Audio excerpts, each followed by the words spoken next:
Un jeune collégien de Golby, Vosges, s'est donné la mort samedi 7 janvier. Âgé de 13 ans, il subissait des moqueries dans son quartier et au sein de l'établissement scolaire. Lucas, 13 ans, a mis fin à ses jours le samedi 7 janvier à son domicile, à Golby, près d'Épinal dans les Vosges. Un suicide sur fond de harcèlement scolaire et d'homophobie, alors que le jeune homme assumait son homosexualité. Pour cela, il était moqué par certains de ses camarades. Une situation qui avait été pointée du doigt par les parents. Lucas et sa mère ont fait état de moqueries liées à l'orientation sexuelle de l'adolescent dès la première réunion parents-professeurs, en septembre 2022.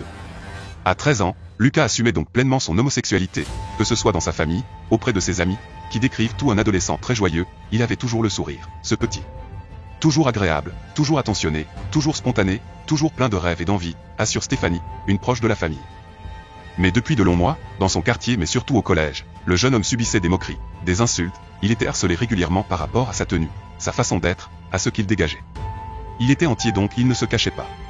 Cela dérangeait peut-être certaines personnes qui n'osaient être aussi entières que lui. Et son mal-être, Lucas ne le dissimulait pas, il en a parlé à sa maman qui a bien réagi en appelant la CPE, le principal. En rentrant de l'école, il se plaignait de ce qu'il vivait encore et encore. Sa maman a appelé au secours à plusieurs reprises. Le milieu scolaire, où il passait les 3/4 de son temps, n'a pas réagi comme il fallait, la situation a été prise très au sérieux par l'établissement, par le professeur principal, assure Valérie Dautresse, directrice académique des services de l'éducation nationale dans les Vosges. Avec, sans attendre, une intervention auprès de l'équipe pédagogique et des élèves, une plainte va être déposée. Une enquête est en cours et la famille va déposer une plainte pour faire toute la lumière sur ce drame. Comme l'explique maître Catherine Fèvre, l'avocate de la famille, il y a toute une série de chaînes de responsabilités qui peuvent être recherchées et engagées si en effet les éléments d'une infraction ont été constitués.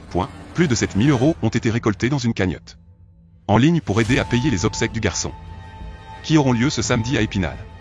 Une cérémonie civile ouverte aux proches, n'hésitez pas à vous abonner à la chaîne.